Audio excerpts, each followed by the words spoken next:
Hello, mumeze mute? Nizere ko mumeze neza cyane abakunzi b'ishya ndabasuhuje cyane aho muri diaspora. Nanjye gukora ibintu ariko reka mbireke.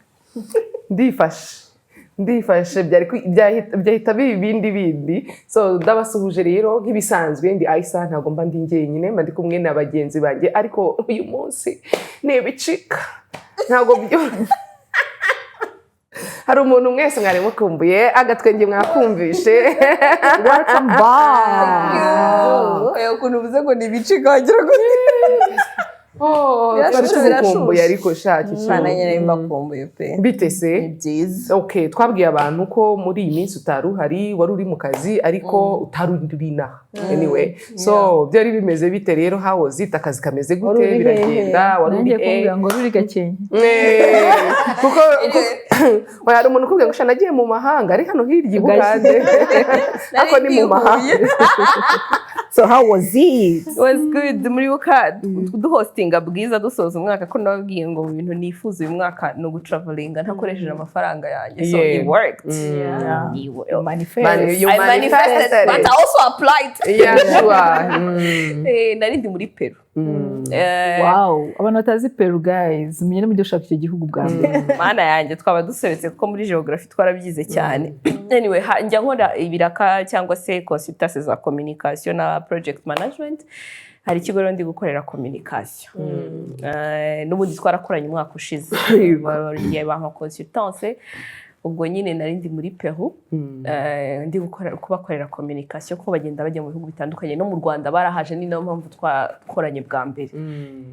Ubwo rero nari ndiyo, ubundi n'abantu bavura amaso ariko bakana training abaganga b'ahantu bagiye. So bajya ahantu bakeneye abaganga b'amaso ariko mu bitaro bya leta pani byigenga. Bahandi usanga ari nk'umuganga umwe mu barwayi miliyoni n'urugero. Ni nacyo kibazo twari dufite mu Rwanda, twari dufite abaftamologue 16 mu gihugu hose bari public. Baza mu Rwanda ndumva twaratraninze abantu barenga 120. No muri Peru rero niko byagenze, nuvuga ngo tugenda dutraininga ahantu hatandukanye, dufite abaganga babakorera bushake bafite amakabine yabo bakaza bakigisha. Ariko noneho umwihariko nuko indege tuba turimo irimo na OR, nuvuga ngo ushobora kubagiramo, harimo recovery room ariko harimo na classroom ku buryo babaga uri kubibona muri in 3D. Hari abari kwa assist babyiga, abandi bari muri class. Tukamara rero ibyo byumweru bibiri n'ubundi bose kugeza buri wese ageze muri operation room. Noneho hakagira n'ibitaro turi gukorana mu gace turimo nabo bari kubabagira. Ruvuga ngo ku munsi tubaga abantu 8 mu ndege 4 ku bitaro 4. So urumva nari ndiyo, ariko ni mu majyepfo ahantu hitwa Arequipa. How is the place? Ni Musanze ya kabiri. Okay. Neza ni Musanze ya kabiri. D'abord harakonje cyane. Urumva Peru ni ibirunga. Hari ibirunga byinshi, hari ibirunga birenga 400. Noneho ibyinshi birasinziriye, ariko nka Lima mu murwa mukuru ho baracyagirana kwa kundi hajya glissement de terrain, ubutaka bugenda bumuvenda. Ariko nka Arequipa ubona ko ibirunga bisinziriye, ariko hari imbeho n'ubutaka bwera nk'ubwa Musanze cyangwa se ahantu hari busa n'umukara. Bese ni mu Kinigi. Ni nka kuri n'ubundi abantu muri za Kinigi bubaka n'ibiki bakoresheje amabuye nabo barayafite. Ariko ikindi ni n'igihugu murabizi ko majyepfo cyane harimo aba natives, ariko hakabamo n'abakomoka ku Espanyol. So ni imvange, ni métissage yabo. Ubwo rero abantu barebare cyane nge na Christelle majorité tureshya gutya. Mbese tuhageze. Mbese we na Michel kuri top model. It's not a joke. Majorité bareshya nanjye nawe, noneho abandi turabasumba. Like so many people bari munsi yanjye nawe ku buryo umuntu umwe niwe twareshyaga cyane nsumbaga nka santimetero imwe. Yarangiye kubaza purchase capacity yabo. Barahaha, bararya. Ko ubukungu bwabo ntabwo budepanda kuri politiki. Kuko naje harangiye amatora bari bati bose kimwe nta butamwa nta ngenda. Ariko idolari rimwe na 3 yabo na masolesi 3. Ariko amasolesi atatu icyo yagura muri Peru ntabwo muri Amerika umunyamerika yakigura. Ni ukuvuga ngo ku masolesi atatu tuvuga ushobora kugura nk'ibiro 10 by'imbuto zivanze. Kandi bafite marakuja ubwoko butatu twe dufite za zindi zitukura na zina z'umuhondo, hari izindi z'umuhondo ziryoshye bitandukanye. Bakagira amapapayi, hari ipapayi bagira ingana n'umwembe igira itandukanye, bagira watermelon I think ubwoko butatu, bagira cœur de bœuf z'umuhondo n'iz'icyatsi, bagira so many varieties, bagira amamandarine nka hano mu Rwanda niyo bavuga ngo bameze nko mu Rwanda, ariko bagira n'ibiryo bitandukanye, bagira ubwoko bw'ibirayi magana, bagira ibishyimbo, bagira amashaza, bakunda akabenzi, bavuga icyesipanyoli, they speak Spanish. Ni n'abantu bari nko muri Lima ni umujyi uri uvanze utuye urimo n'abantu batandukanye nka buri kapitale zose, nkuko no mu Rwanda ugenda ugahura n'abantu batandukanye. Ariko ntekereza ko uretse abakolege banjye nk'abangahe nabo babirabura bagenzi banjye bo muri Kenya na hehe, ubundi hari igihe nagendaga mu muhanda nkava kuri hoteli nkajya kuzenguruka muri plaza n'ahandi hose, ari njye mwirabura njyenyine ndi gukoresha Google Maps, nta muntu waba gukitayeho, ariko ukabona ko ari njye mwirabura uhari njyenyine, ariko no one cared. Warinjiraga nta n'icyongereza kuvugisha, hola como estás, ugatangira está bien, akahita kubaza ukamubwira ati English, ugahita mujya muri Google Translate kubera ko nta kindi uzi, ariko they are welcoming, they are kind. Ikindi nakunze nuko urumva nko muri Arequipa nyine agace ndimo kubera ko bakoronijwe n'ubundi n'Abespanyol, ahantu henshi haracyarimo za nzira zanyuragamo amasheval gusa, uvuga ngo hatagutse, ntago basenye ngo bakore umuhanda munini, n'ubundi uracyari umuhanda umwe ku buryo imihanda myinshi ni sens unique, ariko noneho bakahavugurura. Ni ukuvuga ngo nahabonye inzu zo muri 1400 na kangahe, 1300 na kangahe zigiye zifiteho, urabona ko akunda Abespanyol bubakaga bagashyiraho n'irangi ndari giroza, ukahita ubona ngo kasa runaka, ugahita ubona umwaka yubatswe. Ziracyahari, but they are still nyine barazirenovating, ariko zikaguma kwa kundi, kandi n'abaturage bakuraho umwimerere. Ni byiza cyane, so it's beautiful. Bafite ibigori kiva hano kikagera nka hano n'intete ingana gutya. Ikindi kintu abantu bajya batekereza muri Amerika Latine, kuko umuntu ashaka gutravelinga atavuga ngo is it safe, kuko nicyo kintu dufite mu mutwe abakaritera n'ibikindi. Is it a safe country ku buryo umuntu yajya agatembera uwo ari we wese? Ese bundi kubona visa so is it easy? Okay, ntekereza ko ngiye byoroshye cyane kubera byari akazi tukanaplayingira icyarimwe, ariko ushaka nko kujyayo wasevinze neza, it's a beautiful country to see. Ni igihugu cyiza, ntago ari abanyamanyanga. Urabona ko akunda umuntu utega taxi voiture ugasanga ari gushaka kukwiba. Hari nk'ahantu natakaye internet imba inshiranye nyine bataranshiriramo, ndi ko baguha uburyo bwo kubasha kukomunika nyine aho uri. Noneho ntegereje ko batopinga nyine ku kazi, ubwo urumva mpita mbona cab, ndayibwira nti ngiye hana, ahita njyana, mpita nsanga iyo ngenda n'amaguru mpazi nari kuhagera, ahita nca amasolesi atatu. Ni nka kwa kundi ukata uhuza ukagaruka. Twagiye ni nko kuba wava nka Sopetrade ukazamuka ukagera kwa Rubangura n'urugero, uhazi wahagenda, ariko ntabwo nari mpazi. Ahita nca amasolesi atatu, urumva ni $1. Mu Rwanda hari umuntu wakubwira ngo ngaho b'igihumbi ugende, ntabwo byakunda taximere wakubwira uvuga Ikinyarwanda, ariko nyine agenda akubwira kubaza American hoya babe bazi kuri nk'umu black American, ukahita umubwira ati Rwanda ntabwo bahaye baza, ukahita umubwira East Africa, akavuga East Africa yose, kuko Icyesipanyoli kijya kumera nk'Igifaransa, nk'iyo uri kuvuga 11 uvuga 11 14 gutyo nyine, kuko uvuga rero hari ukuntu uvuga East Africa bakahita bahumva hariho etu. But it's a beautiful country ku buryo ushaka applyinga embassy muri Kenya, ariko ni letter of invitation cyangwa ukagaragaza ko ufite tike ya retour, ukabaha konti ya banki igaragaza ko ufite amafaranga ariko nka visa ni amadolari 40 ngira ngo nta bindi amadolari 40 32 ya ndabyibutse. Okay, Chichu, welcome back. Thank you. Nabahaye shokora. Watuzaniye shokola.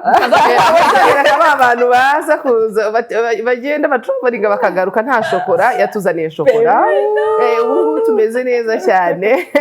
So mukanya rero ni mwaratubajije ntimujye kure kugira ngo dusubize bimwe mu bibazo muba mwaragiye mutubaza, ariko hagati aho ngaho nizere ko murimo muratengamara aho muri hose hamwe na Tenga Promo no gukanda akanyenyeri 562 urwego, ubundi nawe ukabasha gukurikiza amabwiriza nta yandi nuko uhaha ukasaba facture ya IBM, ubundi warangiza ukibuka gukina. Warubizi uko ubonye amanota wibuka gukina. Ushobora gukina ku kibanza, ushobora gukina ku modoka, ushobora gukina kuri moto, ushobora gukina ku mafaranga n'ibindi byinshi bitandukanye. So rero tengamara, komeze dutengamare twese aho turi hose hamwe na Tenga Promo.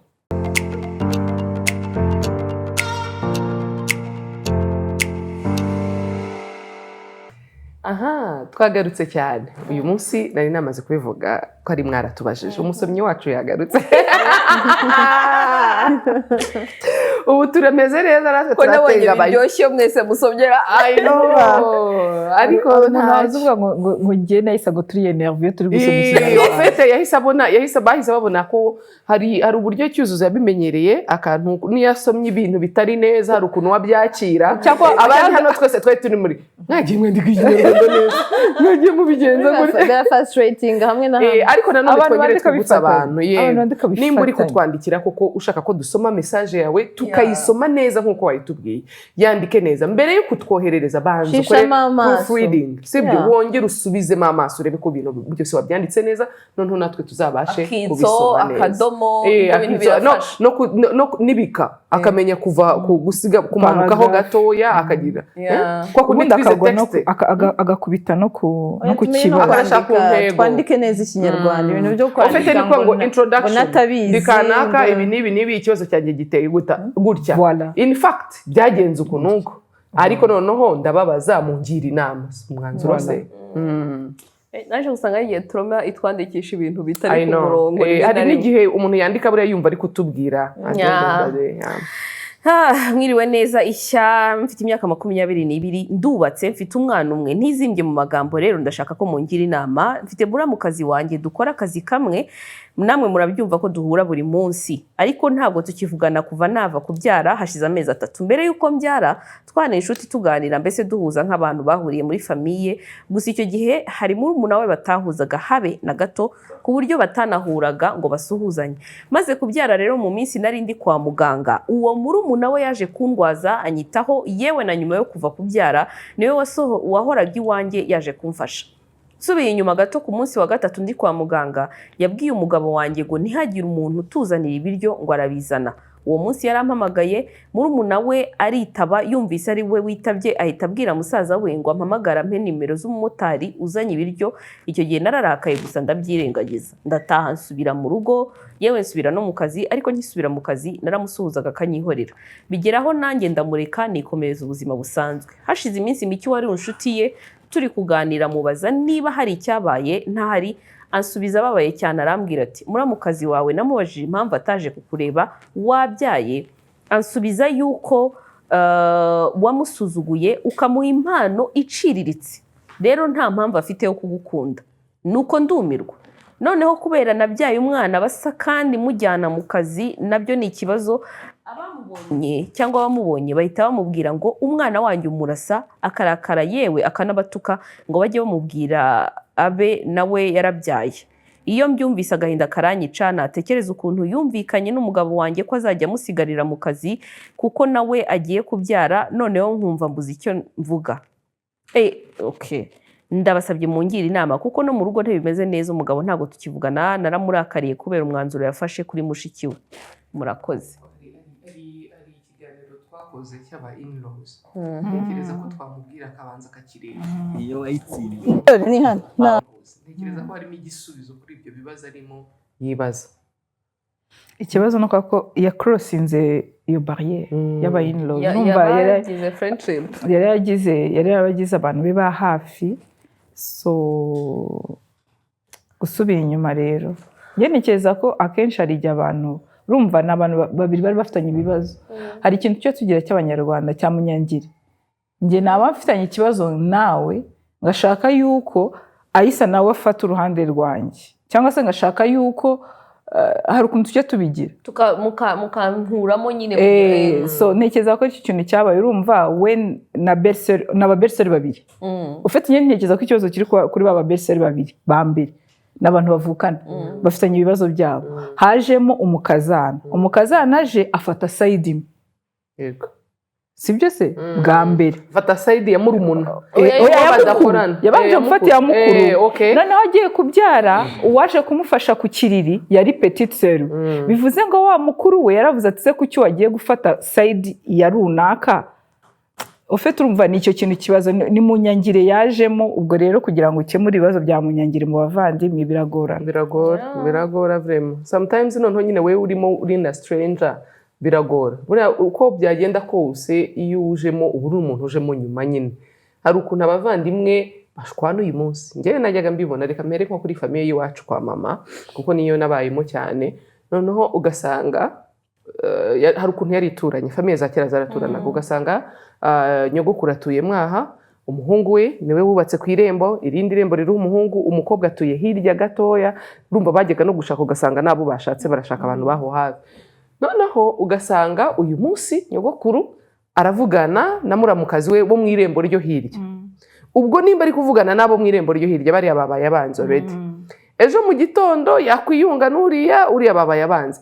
wabonaga ari ibintu bihora bimeze nka gutyo ariko ugasanga abadamu bo hagati yabo ntibavugana kubera iki uriya se yaravugisha uriya bakamwita umurozi uriya bakamwita iki byose ariko abo bantu mu by'ukuri abavandimwe abitwa ko bavukana barashwanaga bakagira ko ntago banganaga n'umunsi n'umwe iyo hagiraga ikintu cyongera kubahuza barongeraga bagahura nyine ariko ugasanga nk'abagore barashwanye byagenze uko nubwo hari n'igihe kubera ko baturanye bongeraga bakiyunga kubera abana ariko kimwe mu bintu nabonye ni uko iyo umuryango washatsemo nubwo muri inshuti za kivandimwe nzakomeza mbivuge mbishimangire ntago abantu barabanye barakurana imyaka 20 buri wese ajya gushaka bafite ibintu bapfuye kera barabana barongera bagapfa ibindi bazongera banapfe n'ibindi bongere banihuze urumva sometimes nuba waranafashe uruhande bikubabaze kubera ko uruhande wafashe ruzakudisappointinga so rero niyo mpamvu nemera ko akenshi nubwo kuba netre bigora ariko naje no gusanga n'ubucuti bwa cyane mu ba in-laws nabwo ntiburamba nuko ngo niyo bunarambye umenya kuba strategic mu diplomate wiga communication skills ku buryo ubasha kumenya aba bantu nibashwana nzabyitwaramo gute aba bantu nibigenda gutya ko yuri umugabo wanjye cyangwa ari umugore wanjye ngewe nkabandi hano kandi uri ari mushiki we uri ari murumuna we aba bantu biragenda gute ukirinda no kuba umumediator cyane buriya kuko uri kuba umumediator hari ukuntu uzamugenze iyo bakoze le contraire nawe urababara kuko uri umuntu agenda budade ahubwo nyine ni kwiga diplomasi mu by'ukuri niyo mpamvu natangiye ndi kuvuga ngo arebe ikiganiro cyacu twakoze kuba in-laws harimo ntuza nyinshi cyane twavuzeho ndatekereza ko biri mumufasha ahabwa akantu ko kuvuga ngo yarakariye umugabo we ntago nakumvise sinzi icyo bapfuye kuvuga ngo berseri we ngo arenda kubyara ngo umugabo we ngo azajya kumusigarira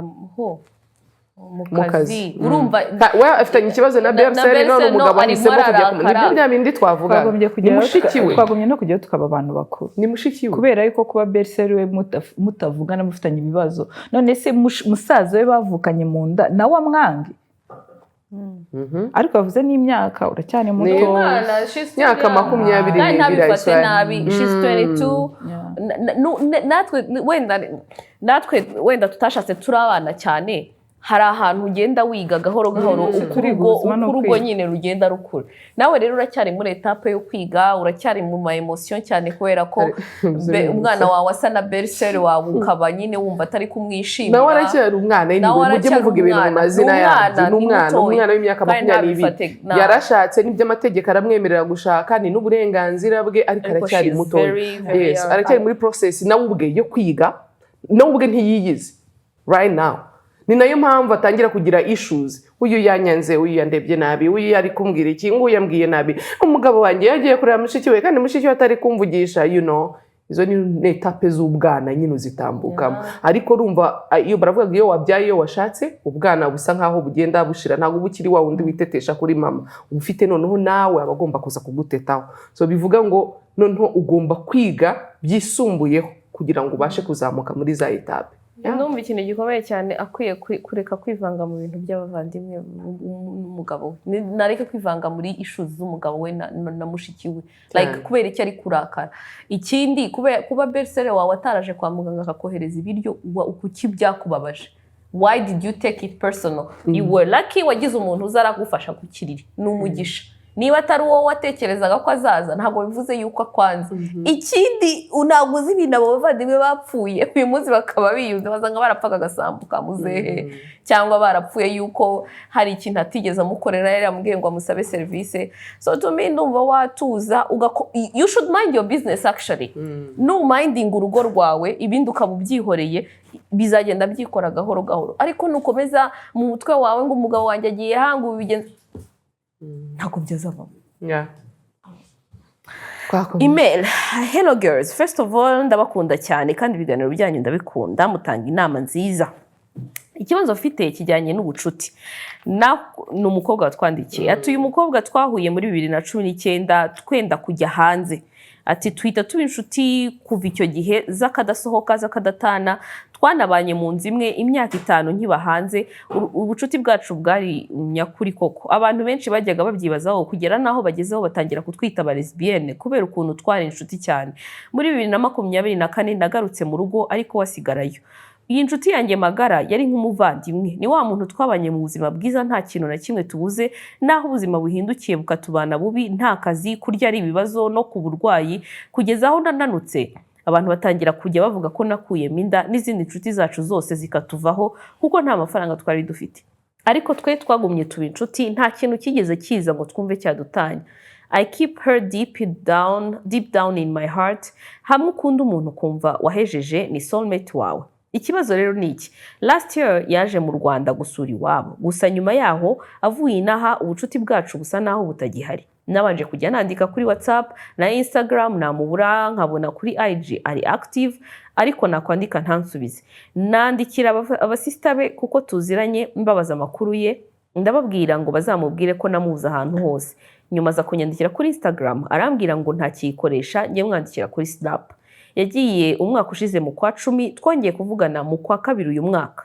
Niyo tuvugana mubaza amakuru akambwira ko ameze neza, gusa mba numva atameze neza pe. Ngerageza kumuba hafi kuko numva ko ashobora kuba akomerewe n'ubuzima, ariko sinzi ngo bigeze ku ruhe rwego, sinzi aho ngomba kugarukiriza kuko ntaga mvugisha. Iyo ntangiye conversation ntaga ashobora kunyandikira, niyo nanditse hari n'igihe acamo ibyumweru 2 atansubiza. Kumuhamagara byo narabyibagiwe kuko iyo mbikoze ntiyitaba. N'ubu mbandikiye hashize izindi weeks 2 naramwandikiye ariko ntansubize.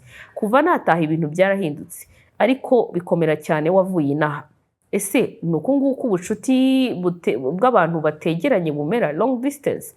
Mumbwire nkora iki? Mwihorere nanjye cyangwa nkomeze kwihanganira wenda azongera angarukire, wasanga ari mu bihe bitamworoheye. Gusa ndamuhangayikiye ariko nanone numva nanone ntahawe agaciro cyangwa se ntakunzwe uko bikwiye. Misho nukore sinzi. Hari ukuntu yaravuze ku bigendanye n'uburyo babanye, ukuntu bari nka soulmates.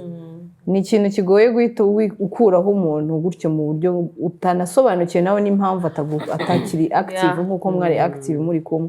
Ahangaha rero ugiyewe ku bwanjye navuga ni give it time. Rekeraho gukomeza kumwandikira, urebe ko we ubwiwe yibwiriza akakubaza ati umeze neza, amakuru yawe aba ariho relance la conversation. Ngewe ku bwanjye ni nk'ibi ngibi by'ama relationships, ntabwo dukwiriye guhora dushyiramo ingufu cyane ubona mugenzi wawe nta ngufu we abishyiramo. Biba bigomba kuba amagirirane. No mu bucuti rero nuko nguko, ntabwo ushobora kuvuga ngo urahora uhamagara umuntu umwandikira umuvugisha we nta na kimwe ashaka kukwereka ko noneho yaba yaje mu Rwanda ugasanga urimo urashakisha nuko mubonana, ugasanga ni wowe ushyiramo izo ngufu. Ese urahari? Ese tubonane? Ese kutayamvugisha? Ese biha igihe wicecekera. Nicyo kintu namubwira.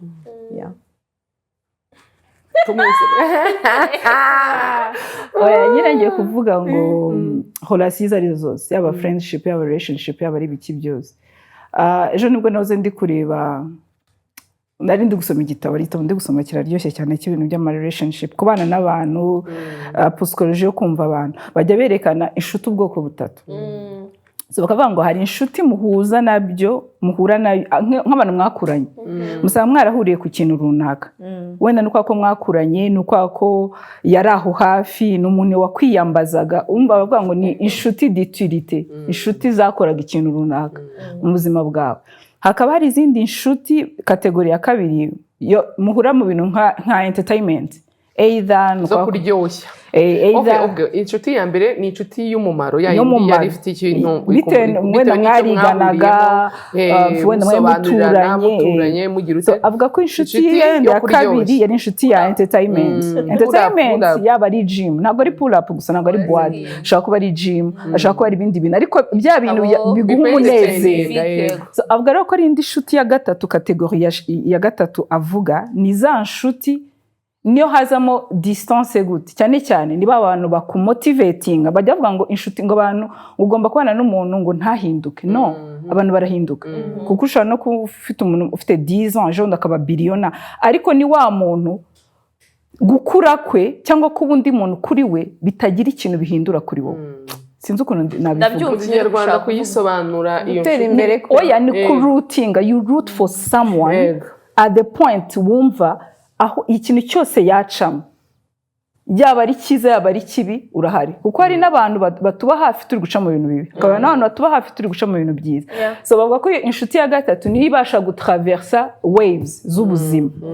So ni ukuvuga rero ubwawe no kwicara, ni inshuti nyanshuti, niyo nshuti nyine ubasha gutraversa. Ushobora gusanga iyo nshuti nyanshuti ibyo bitatu byose bifite ari y'umumaro, ari ya entertainment, ikaba na ya yindi. Biragora kubibona byose mu muntu umwe. Hari abo usanga muhuza ibyo byose. Oya, nibyo ari kukubwira, biragoye kubibona mu muntu umwe. Reba mu nshuti zawe muri sako, urebe kubona umuntu wujuje ibyo bintu byose. Dushaka kuba tutarakuranye, dushaka kuba mwarakuranye. Nyine niho handi muri kwa gukura habamo evolution. Za nshuti zawe zirahinduka.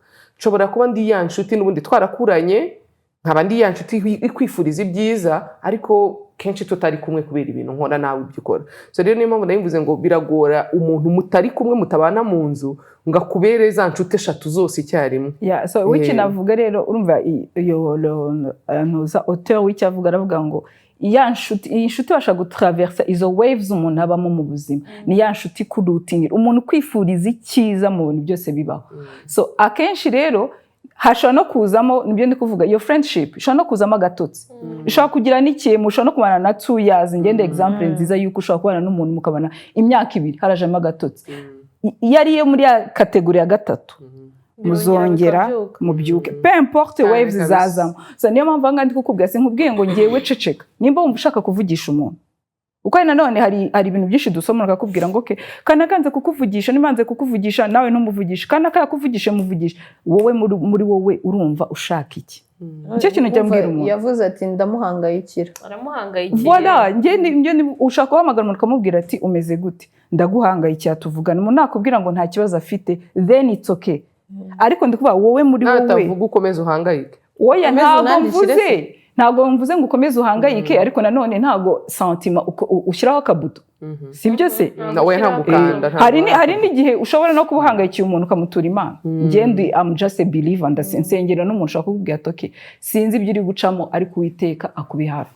Hari ukuntu ubasha kunavigating ikintu nk'iki nicyo ndi kuvuga. Sinkubwiye ngo uyu munsi urakomeza umuhamagare. Hari n'ukuntu voilà, hari n'ukuntu umuntu atraverse ibintu. Nasomye n'akandi ko nasomye ejo umuntu ari kuvuga ngo ukuntu umufriend we ngo yamurakariye, ngo avuga ngo yamuvanye mu buzima n'ibiki byose. The girl mu Nigerian ngo arafite abana 4 bose barwaye, bari mu bitaro bamazemo 2 weeks. So bivuze ngo ashaka no kuba nari gutraversa mu maze, ntago bizi ntago hari. Ibyo nabyo ntago uri inshuti, urazitraversa wenyine se kubera iki kandi duhari turi inshuti. Umuntu mwabanye nk'umuntu w'inshuti. Reka nguhe urugero rwiza, reka nguhe urugero rwiza Christine. Reka mfate imwe mu nshuti zawe uzi, ya yindi yari irwaye. Reba yari gutraversa ziriya moma atarakubwiye. ntabwo ari kubabara ukajya umuhamagara no ikibazo ntabwo ari uko wenda reka dusipoze wenda ko wowe uri kumuhamagara uri kugira ibiki byose ntakubwire kandi yari ameze kuriya ntabwo wari kubabara koko for real tubwize ukuri nk'umuntu wari bubabare pe so rero n'undi nawe nicyo atekereza umuntu ashobora kuba ari gusa ni nacyo cya kindi tuganira ku nshuti twavuze eske twe turi inshuti nziza mbere yuko wenda dushaka ko umuntu atubera inshuti nziza ese inshuti nshaka ko umuntu ambera ni wowe uriyo wowe uriyo ni nabyo bya bindi mvuga ngo uyu mukobwa ashobora kuba yaramwawutgrowinze kubw'impamvu runaka wenda nawe yagizemo uruhare nubwo sometimes atari byiza kutabwira umuntu rega n'ikintu yagukoreye ari mu rujijo rwo kuba afite naje no gusanga ari n'umuntu hari nabyo ndi twavugaga nanjye narabigiraga kera byo guceceka tout simplement mu by'ukuri nkaba numva ntagishaka kuba inshuti yawe ariko sinanakubwire ko ntagishaka kuba inshuti yawe nkicecekera nkakwihorera ushobora gusanga uwo mukobwa ariko bimera sibyo ariko se nyine uyu muntu we aka kanya uyu muntu ntari muri ntuza yo kumusubiza ntabwo twebwe ari we turi kubwira ngo amusubize wenda iyo abatwari tunazi nimero ze ngo tumwandikire tumubwire ati wasubije undi mwana sibyo ariko ntayo tuzi aka kanya umuntu tutazi nimba ashobora kumusubiza tutazi nimba ari wa muntu nyine ukwihorera just like that tukazijyana abigenza ati akomeza amwandikire ni nacyo ashaka kumenya umuntu uko yanyihoreye umuntu uko yaje Kigali noneho yahava bikaba wose umuntu uzi Kigali akarinda agenda uyu umuntu mwabanye iyo myaka yose bikagira n'ahantu abantu bavuga ko munakunda bivuze ngo babonaga urukundo mufitanye urumva aragiye aracecetse gutyo ngewe icyo kintu nigeze kukinyuramo hari umushuti wanjye byigeze kugenda gutyo arankupa noneho ikibazo ugeraho ukajya ugira ngo ushobora kuba waranamutwaye n'umugabo to that extent ntekereza ko God forbid ariko ntekereza ko kimwe mu bintu bishobora guteranya abakopine inshuti zigendana I think betrayal ikomeye cyane ishobora kubaho uretse ibyo kuvuga ngo wamugambaniye mu kazi wagize gute ni ukuba mushobora gusangira umukope cyangwa umugabo kubera ko icyo gihe biba biri mu mwanda ni nk'abavandimwe ko mwararenze ikintu but icyo kintu cyarabaye uzi ko nahamagara umuntu ntanyitabe nkandika message akazisoma akanyihorera nyine ni ukabona akakublutinga ni hahandi yanagize anniversaire sinamenya naho yabereye gusa mbona abantu none mbona umuntu aramamaye se kudahari ndavuga hehe kandi mwari inshuti gutya so umwanzuro nafashe ni nawe ngiye kubwira uyu mukobwa nafashe umwanya ndandika hahandi ntabwo nanditse mushinja naramwandikiye ndamubwira nizere ko umeze neza ubwo ndi guparaphrase icyambere ndi kubona ubucuti bwacu butameze neza nshobora kuba hari uruhare nabigizemo ariko kugeza uyu munsi sinzi icyo naba narakoze niba gihari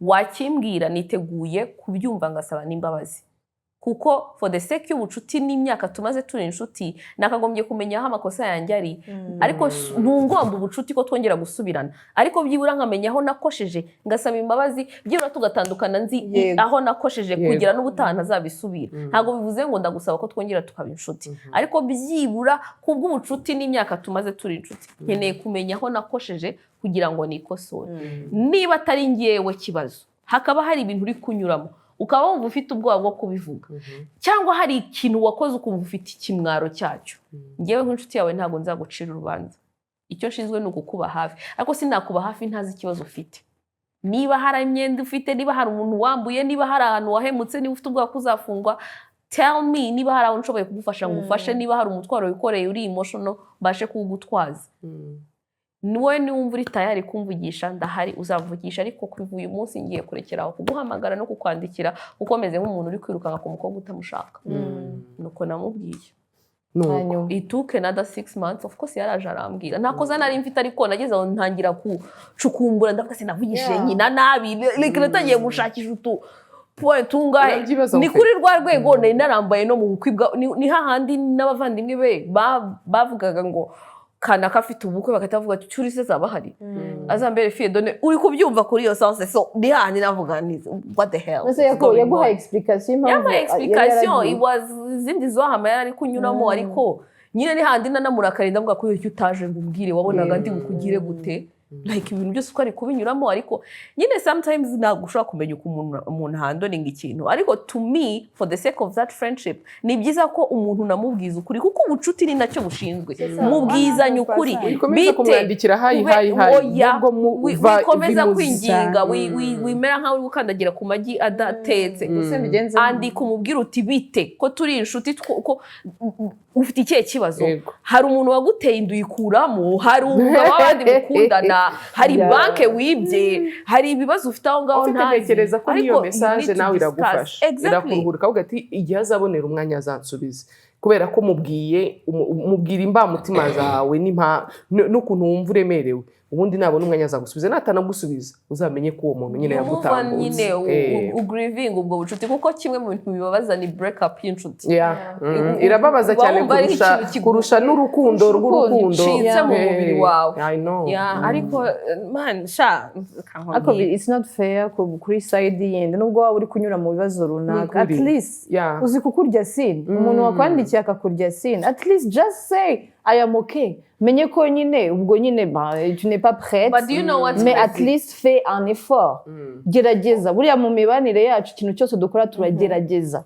Turagerageza turitwararika turacompromisinga. Bimwe ukavuga ati for the sake y'ubucuti cyangwa y'urukundo ndimo the other person akeneye ubusobanuro. Akeneye like ubu namuhaye n'icyubahiro by the way ni respect umuhaye. Tureke n'ubwo bucuti cyangwa urukundo. Just mwubahe ko ari umuntu nawe ari wowe umuntu ukwandikiye akakwihorera wabyakira gute tujye twicara no mu mwanya w'abandi hari n'abantu bajya banyura simvuze ko ari byo arimo ariko hari abantu bajya banyura muri bya bintu bita religion psychosis urabona ko akunda ujya mu kwemera ariko ukajya muri extremity bakaguca ku bantu se bakaguca ku bantu kuko ahandi kugendera kuri aratubwira ngo turi yatubwiye ijambo ndivuga abantu bari oya babita abarokore babita ngo icyo abantu batari mu ntuzayabura nimbyibuka ndabibabwira ndabyibagiwe ariko ni ijambo ritari ryiza riri negative noneho nyuma avuye muri rwa rujijo yari arimo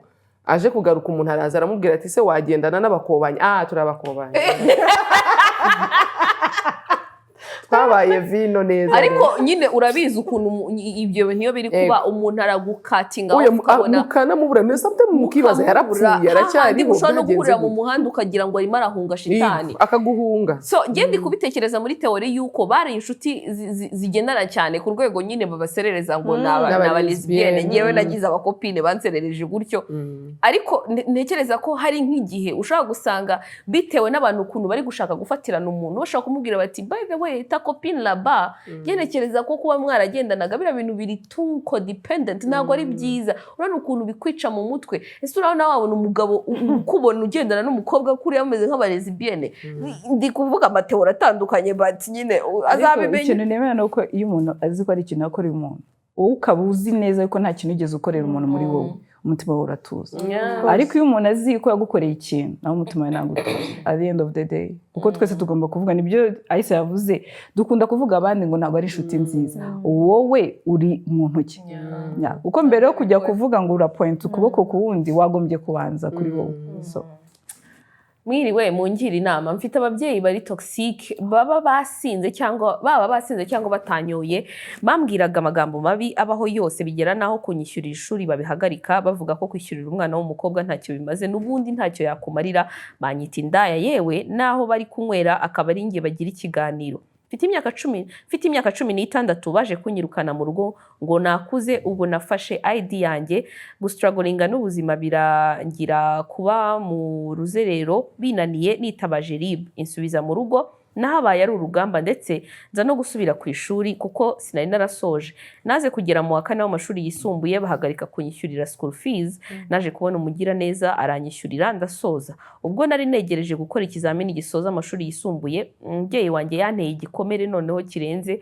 uko nari nsanzwe menyereye amagambo mabi ava mu kanwa kabo yatashye yasinze arantonganya cyane abantu barahurura maze ubwo akuramo ubwambure bwe aramvuma mu magambo ntabasha kwihanganira ibyo birarangira hadaciye kabiri yaje kongera kubikora nk'uko yabigenje tekereza ko na mama umbyara yajyaga avuga ngo ndi mukeba we ngo ndetse aho ndyama ngo njye mpishyura cyangwa bahagire lodge njye mwinjiriza abakiriya mu by'ukuri sinarinzi icyo nzira gusa nkanibaza nimba baranyadopse bikancanga. Muri urwo rugamba narubayemo nimenyera buri kimwe nkeneye, yewe no kurya uwo mugira neza yabimfashagamo. Icyo nakoraga home byari ukuryama mu nzu yabo gusa.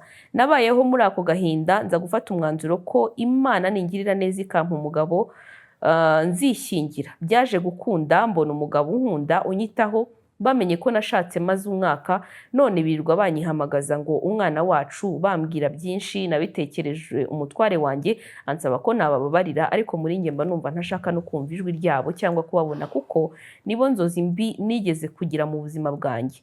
Ngaho bamama beza, mungira inama y'icyo nakora. Murakoze. Ako kugira ababyeyi babi nabyo. Ariko ibaze umubyeyi wagahamagara mu mbuga mu bantu agakuramo imyenda ngo ndakuvumye. Urumva yarashatse. Oya nabyumvise ibyo. Iwabo rero bari kumuhamagara ngo they want to reconnect. Umugabo wari kumubwira ati ababyeyi nyuma yo kwishakira abahunze, yashatse nyine abahunze, ariko agize Imana abona umugabo mwiza, uwo mwana mwiza rwose, aza nk'umukiza ibikomere. So muri uku gukira kwe yiboneye umugabo mwiza, ababyeyi batangiye no gusaza. Bati umwana wacu ese ko watwanze, ese uzatuzanira umwuzukuru urya, ese ko utadushaka kutuvugisha. Barashaka kuza kongera, barimo barashaka kwigarura.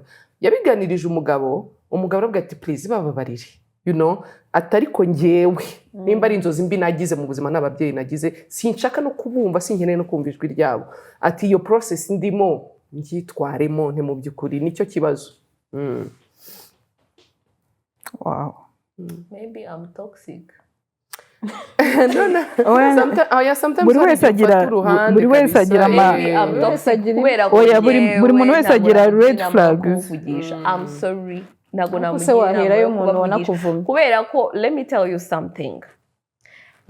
you something, abantu barahinduka ndabyemera, ariko niba hari ikintu nabonye umuntu kwanga cyane cyane umubyeyi, iyo abonye ugize agastabilite gataravuga ati nihe nahera mbitwikara, ukagira ngo ari gentil, ukagira gute. Kandi kubivuga hano hari abana mumaze guha ababyeyi banyu amahirwe nk'inshuro 100, ejo akongera akagaruka akakubwira ati mwana wanjye sinzongera, yabona bimaze kuba stable. Kandi ikintu cya mbere abantu bambere baba affected ni umugabo washatse n'abana muzabyara, kubera ko uba uri kubinjiza muri sako y'akavuyo na toxicity wari warahunze.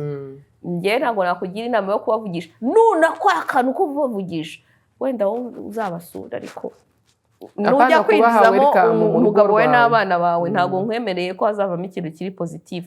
Niba barahindutse Imana ishimwe, ariko njye ntabyo yakwiha igihe ntabe imposé par umugabo we cyangwa inshuti ze cyangwa uwo ari we wese ushobora kumubwira ngo bababarire, kuko uwabibayemo ni wowe. Ni wowe uzi ibyo bihe byose wanyuzemo, kukwirukana mu rugo ku myaka 16, kugukura mu ishuri ukarisubiramo ari uko ribuye abashyizeho igitutu, sibyo? None ubu ngubu ngo niho bageze kongera kukumvamo urukundo. Njyewe nibaza yuko burya tugomba kugera aho tubona burya ababyeyi bacu ntaga sinzi ukuntu nabisobanura, ntabwo urukundo rwa kibyeyi urubona mu bakubyaye gusa, ushobora no kurubonamo mu bandi bantu bakuru. Hari uwo muntu wakurihiye, undi muntu runaka wagiye gufasha, ujya ufata nka figure y'umubyeyi. Mwene abo bantu nibo bakeneye urukundo rwawe. Naho wa wundi ngo witwa ko wakubyaye, kukubyara no kukurera n'iki ntago bituma umuntu agomba kugufata uko yishakiye. So kubwanye numva yuko yakwiha igihe, niyiha igihe abanza healing, ubashije no kubona ugufasha muri ubwo buryo byaba ari byiza kugira ngo nabitambuke, kuko wumva ko agifite rancune, aracyafite inzika afitiye ababyeyi be. Ntabwo rero ushobora kuba wavuga ngo ugiye kubabarira umuntu n'ubundi ukimufitiyeho icyo kintu. Banza ufate igihe cyawe uhiringe, unabitambuke, wumve ko no kubabarira uramutse unabababariye ari wowe ubigirira, ntabwo ubigirira bo. Uwo bigirira uwa mbere akamaro ni wowe. Bivuze ngo nunababarira uzumva uruhutse, kuko birafasha nabyo. Hari ukuntu unabitambuka ukumva ugize amahoro y'umutima. Hari n'igihe utababarira kandi nabyo it's okay. Ntabwo ugomba kwishyiraho navuga ngo pression yo kuvuga ngo ese nintababarira, ese ko bari gusaza, ese ko barwaye ngomba kubarwaza kuko ari je mwana wenda wenyine bafite, ntabwo yatubwiye ko afite abavandimwe. So ugasanga icyo kintu kigushyiraho pression yo gushaka gusubirana n'umubyeyi. Ngewe ku bwanjye navuga ngo nafata igihe. Christella ndegereje nawe ngira njye kuvuga ngo buri gihe ibintu birimo ababyeyi navuze ko mba biased buri wese agira red flags kubera ko nibyo navuze na Mishara bivuze ikintu utaciyemo ntabwo ushaka kukimenya so ntekereza ko amahirwe nshobora kuba naragize mu buzima ni kugira ababyeyi bankundaga bya bindi biri deep bya bindi umuntu akubwira yanakubona uri mukuru akavuga ati wanyu wari ikize wari idolari so ntekereza ko that kind of love yo wayigize bigoye kugira ngo undi muntu ku ruhande ubashe kumwumva nicyo kibazo cyane iyo ari kukubwira ababyeyi batameze nk'uko abawe bari bameze kandi rero ikindi kibazo kijya kinaba ni uko ababyeyi nk'iyo toxicity avuga bayibanamo ariko we ku ruhande wabareba ukabona it's the perfect family naho hantu nkunda bijya bingora kubasha kuvuga ngo ndafata uruhande kuko buri gihe iyo hajemo umubyeyi n'umwana mba confused ndabizi ko ari ababyeyi babi ni nayo mpamvu buri gihe ngiye mpora ndwana mvuga yuko mu bintu leta yagombye gutekereza no gushyiraho ni ingamba zo kuvuga ngo nk'ubwo ni gute bakwirukana RIB ikagusubiza mu bantu bakwirukanye sometimes ntabwo dufite ahandi babashyira we need institution hahandi uri first family bagakuramo burundu kuko ari abana hano bakubitswe rero nk'umwana twigeze kubona y'Ubugande nyina akubitaga ibibazo 200 urumva uyu akenshi usanga kugira ngo umubyeyi w'umugore ngiye no kubivuga umubyeyi w'umugore umubyeyi mubi ni izindi factors ziba ziri ku ruhande ntabashe gufilitra ngo amenye ko ari kurera agakomerekera ku bana buri gihe ka zose uzazanariza either yari afite uwo bashakanye amufataga nabi either yavutse nawe afite mu bikomere noneho yabyara ntabashe gufata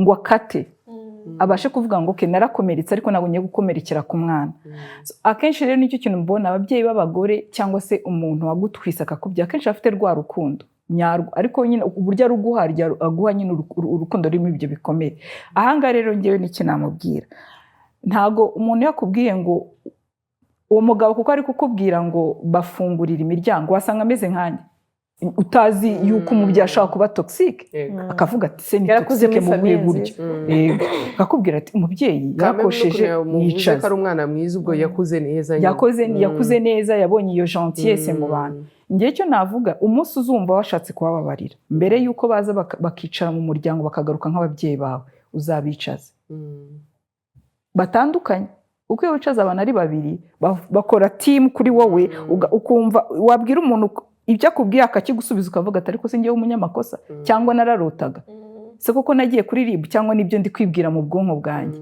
wicaza mama umubwira ati aha naha wambere umubyeyi gito impamvu nakugarura mu buzima bwanjye uri kwa insista nuko kwabaye gutya na gutya papa nawe wabaye umubyeyi gito abo bantu bibabwira ukagenda ukabona kuko ari abantu bacinye inkoro barashaka kwisubiraho uzabahereza gake uko nanone abantu bose ngenzi bagiye bakupa les ponts complètement burundu nyuma hari igihe ishaka regret nicyo kintu mba mvuga rero izo regret kugira ngo uzikureho kora ya process wa muntu mubwire ibi nibi wambereye umuntu mubi umureke ugenda urebe kuko umuntu ni uhinduka ntabwo ari uzahindura umuntu hari n'abantu bajya bavuga ngo ababyeyi se mukunda kubibona ku ma TikTok na hehe bakerekana ko umubyeyi ari mubi kuri wa mwana ariko akaba umubyeyi mwiza ku muzukuru sinzi nimba binabaho ariko bigaragara bijya bibaho wenda ari uburyo ababyeyi n'utari umubi usanga hari igihe batarakuboneye umwanya ariko softness kaza kumwuzura aya babizi ko ushinzwe kuba strict we rero afite uburenganzira bwo kuba soft mu magambo make ntatinze nicyo ngicyo umunsi wowe mu mutima wawe kubera ko nanone kwishana n'umuntu umutima uhagaze nibibi imisatsi irahagarara induru zikavuga ntabwo uba watangira kumenya uko ukontrola emotions zawe kuko hari n'abantu bari trigger mu buzima bwacu umuntu nimba ari trigger ugendera kure so icyo kintu nicyo kuvuga ngo icaza wa mubyeyi kuko umunsi wumva wabishatse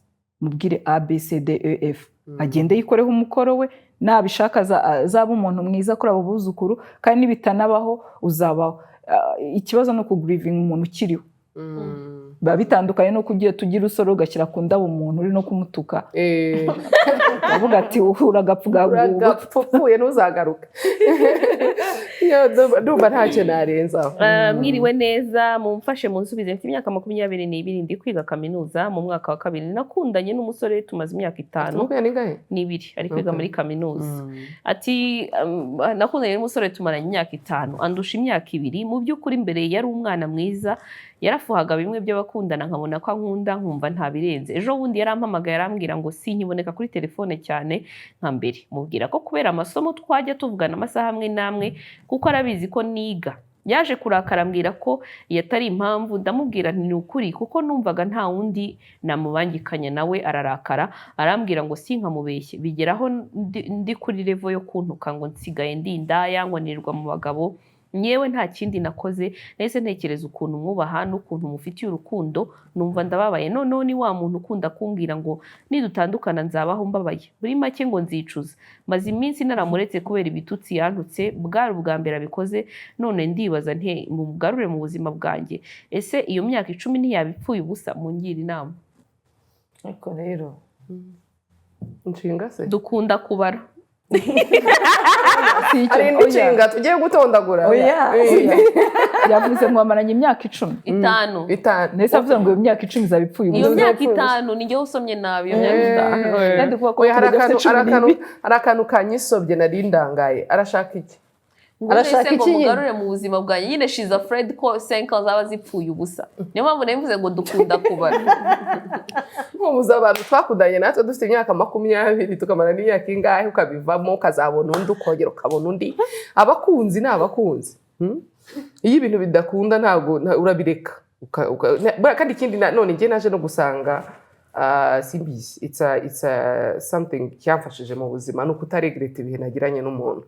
Byandi byo kuvuga ngo umuntu niyo yabaye mubi ndavuga nyine bwo narize. Ryari isomo ryari ishuri. Ntago ngomba kuregreta igihe namaranye nawe cyangwa se ngo numve ndi kucicuza. Mvuge ngo nataye igihe hoya kubera ko muri bwa bubi bwe icyo nakuyemo cyangwa se muri kwa kuntesha umwanya wa mugani nimba umuntu ashaka kwimahya hari icyo wakuyemo, hari ikikwereka ko abantu bose icyo ushaka icyo utekereza utakibonera igihe. Uwo muntu aba yarakikwigishije, ntago ariko mbese ni nk'aba ari kukubwira ati icyo ushaka ntago ariko kiza ku isahani. Nimba ari nibihe runaka byiza nabyo nkabisheshinga nkavuga kamera muri ya myaka 5 nubwo wenda bitageze ku cyo ngewe nifuza, ariko hari n'ibihe byiza nagizemo. Namenye gukunda, namenye gukora ibi, namenye kugenda ukuntu, namenye kwita ku muntu. So nkaba thankful. Ariko bundi byaba n'igihe kigeze cyo kumuvinga ukavuga ati kamera mu bintu ntago ari kwa lininga nibyo ngewe nifuza. Irifoke mbireka nkagenda imyaka 5 gupfa ubusa. Rero nicyo ntari kumva ku myaka 22. Impamvu navuze ngo dukunda kubara nuko ntago muzareba iyo abantu nyine muri kumwe shaka tumaranye imyaka 10 shaka tumaranye nyine ugasanga it's a badge of honor imyaka umaranye n'umuntu dukuyeho ibiri behind the scenes. No kuvuga ngo uyu mukobwa muhuye bwa mbere ari kumwe n'uyu mutipe, ikimwe mu bintu baba proud nabyo nuko bamaze imyaka 5 bakundana. Bakazaba wenda mu myaka ingahe bazaba bakundanye kuri 18 bafite 18. No kuvuga ngo bakazimarya ubundi bakora mariage bakavuga bati after 6 or 10 years we are getting married. Ubundi bakazagira imyaka 40 bari kutubwira ngo maranye 30 muri iyo ngiyo simbizi. Ariko ugasanga dukuyeho iyo myaka réellement ibyo kwishimira n'ibikorwa byo kurata nibyo bikeye. Nge ntekereza ko ari kimwe mu rugero rwiza uyu mukobwa duhaye cause umuntu uri kukubwira uyu mutipe afite security nta kindi kiri kumugendesha. Nyari umukobwa twigeze kwigana umukopa w'icyo gihe ntago yize kaminuza, noneho yari wa muntu abandi bagiraga ababyeyi bababwira ngo saa 12 zigere wahageze. Umuhungu yaramubarira ngo saa 12 zigere wahageze batanabana mu nzu. Kubera iki? ngo ngewe ngo wampaye timetable yo ku ishuri ngo nabonye ngo saa 8 mutaribwiye kubera icyo kiri ku ishuri. Ngamugase madamaze is this the life you want? Ariko réellement yari security ku mutipe baramubwiraga bati umukobwa agiye muri kaminuza wowe ufite secondaire murahurira he hagati aho ngaho azahura n'abandi basore beza mu iruhande hari hirya. Ariko bintitisha ahiza ko amagambo ari igihe umuntu uri mu rukundo avuga amagambo atari kuvuga yuko ayamininga se oya sinjye ngo ayamininga umuntu wese yari akavuga amagambo mabi. Niyo mpamvu ntekereza ko ikintu cyabyo gishobora kugufasha iyo urakaye ntukavuge. iyo uvuze amagambo aba mabi. Yeah. So bivuze ngo ashobora kuba ari kuvuga amagambo arimo ibikomere kubera ko ari kureba izindi relationships ziri hanze.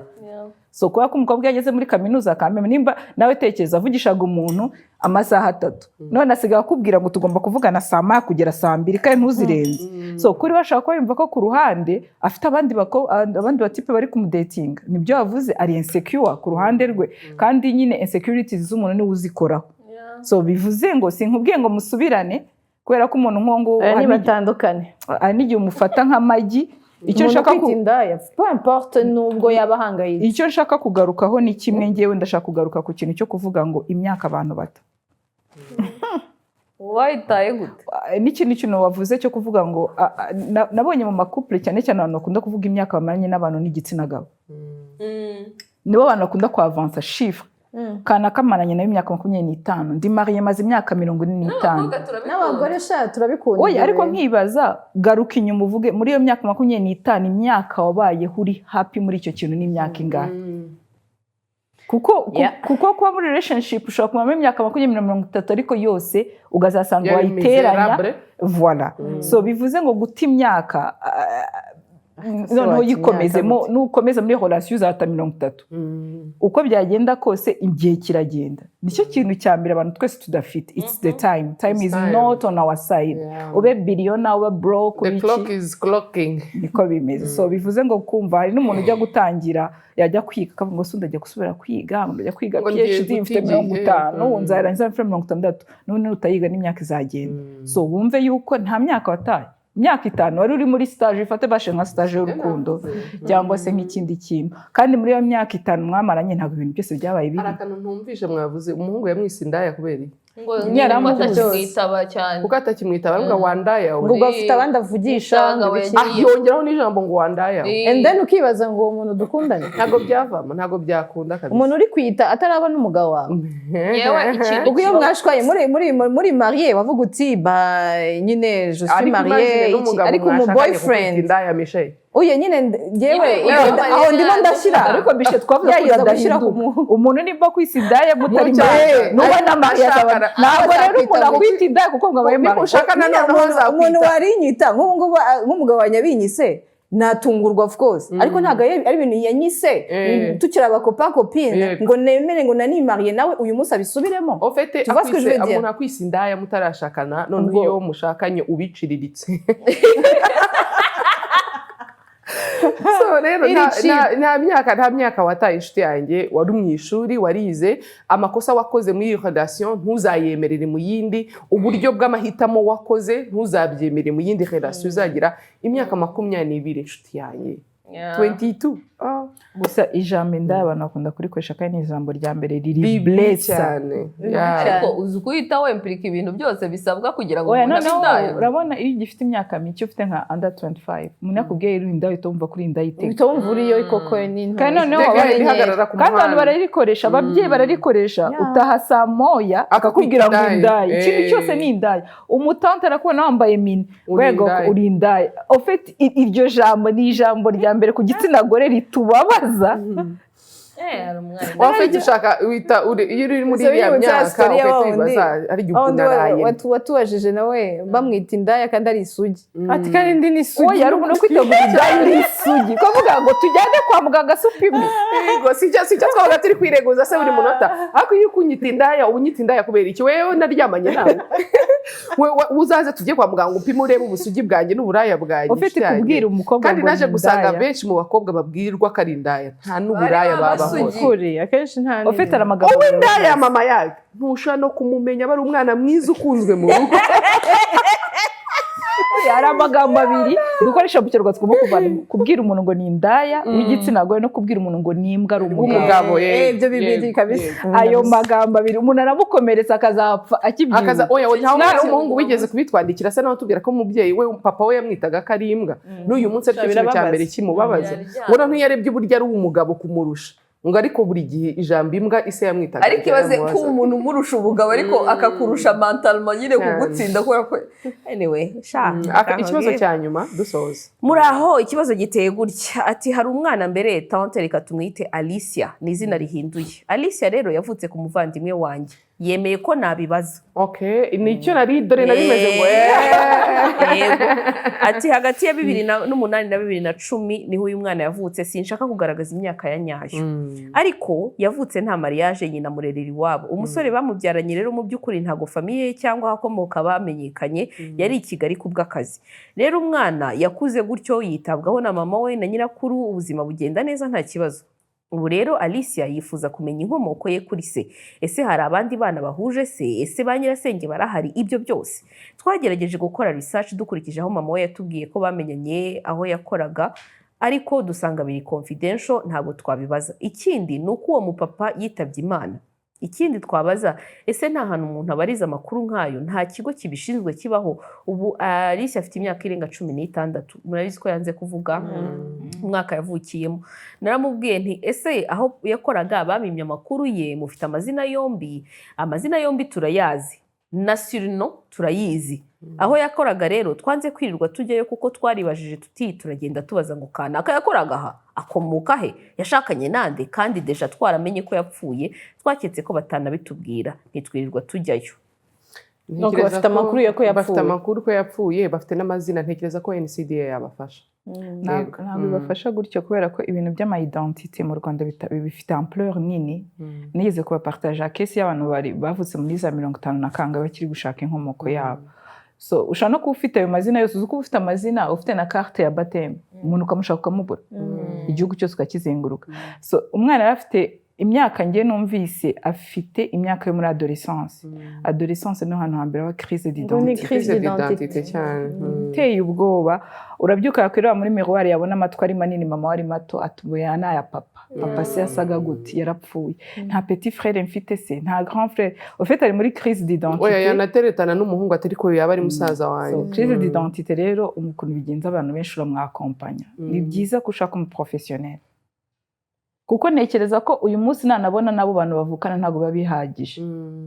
Ntago wigeze agira urukundo rwa papa we, azakomeza crise d'identité. Nabonye ari ikintu gihoraho. Umuntu afite imyaka 70 yarabyaye, afite abana, afite abuzukuru, aguma ari umwana Samuel, akaza ari gushaka mama we wagombye ko ufite imyaka 90. Ngiye ku mutima avuga se ubundi 90 wamubona wamukoresha iki? Ariko nanone ukibaza ko wa muntu nyine akeneye kumenya inkomoko. Ikintu rero bigenda mwakompanya muri icyo kintu cya crise d'identité ari guca mukora gifite kiri deep.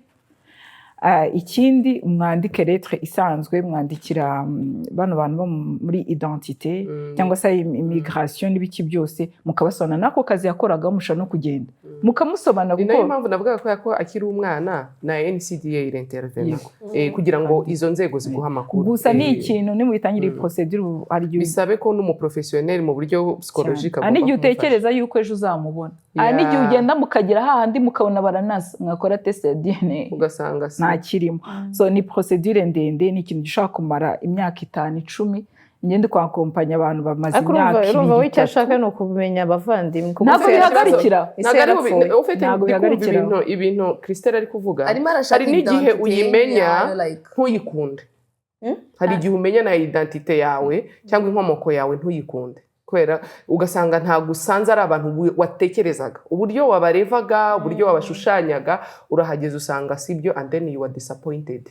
Cyangwa ukahagira ugasanga abavandimwe ntibagushaka, bari no mu matiku y'imiryango bazikuje gushaka amasambu n'ibiki byose. Cyangwa wanahagera ugasanga papa wawe ni umujenosideri, ukahita unanirwa kwakira ko yakoze jenoside, sibyo?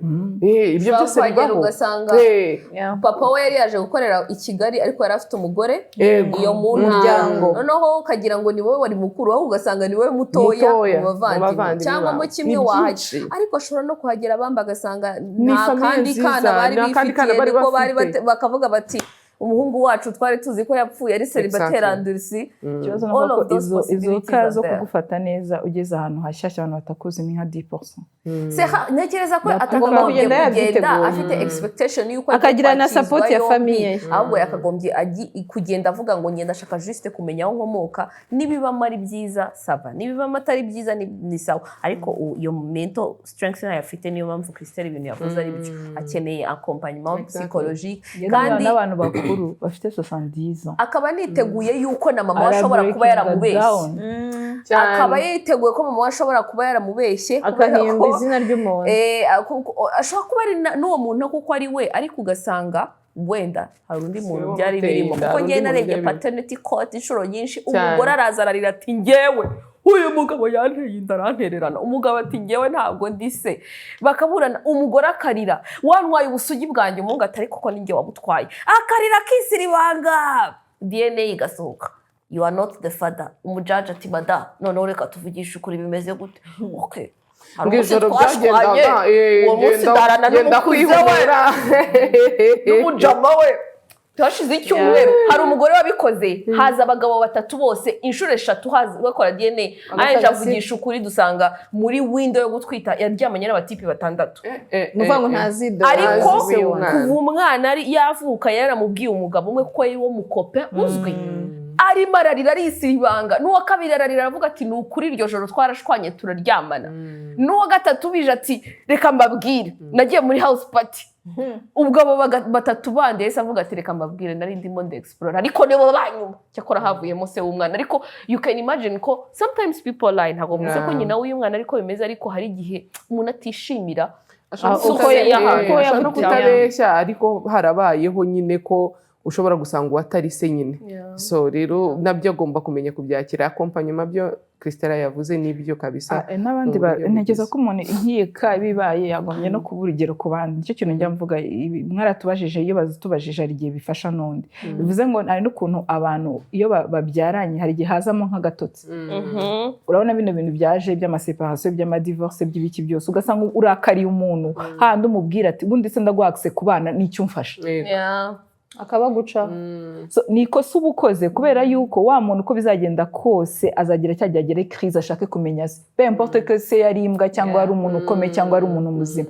niyo mpamvu wagombye we nk'umubyeyi kurenga bya bintu byose kwagasa umuntu agukora ari ibintu byose ugatuma ajyana relation ababyeyi abapapa barabikora akavuga ngo mama wawe yari indaya atazanakumenya ukamucaho wa muntu n'ubundi agira imyaka 30-40 akajya gushaka wa muntu igihe azamubonera akamukurutisha ukababarana ntegeza ko abantu bagombye gukrera nk'ababyeyi twagombye gukora ku buryo bwose ibyaba hagati y'abantu wa mwana yagombye gukura afite abo babyeyi babiri niyo wabyara n'umuntu ushanaga no kuba uri girlfriend w'umugabo uri marié watwita ukavuga ati reka mve mu buzima bwe ntamusenyera umuryango ariko so umwana wawe wowe kumenya identity umwana we ugomba kugenda umuntu akagira akaba accountable y'ibyo yakoze akagira niyo famille uwo mwana akagira aho abarizwa otherwise umwana akura nyine burya ari kumva ko ari akantu kamisinga ufite n'ababyeyi nitunagira n'ibyo dukora igihe cyose hajemo n'umwana gira abantu bwira se w'umwana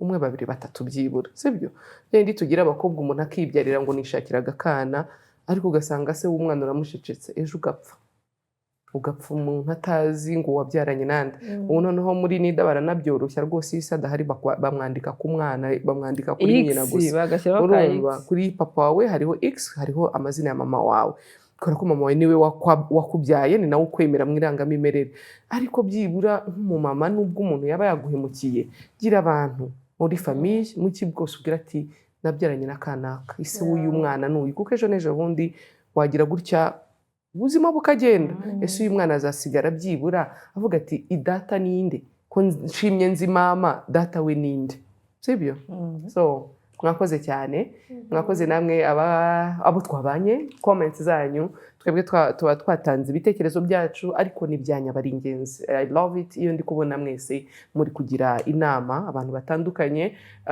muri comment kubera ko abantu baba batwandikiye baratwumva ariko kamam banasoma comment and then they balance bakaza kumenya uko biza kuza kugenda reka tubashimire ladies mbashimire wakoze cyane Isa mwakoze cyane Isa nakagaruka nk'ibisanzwe ciao ciao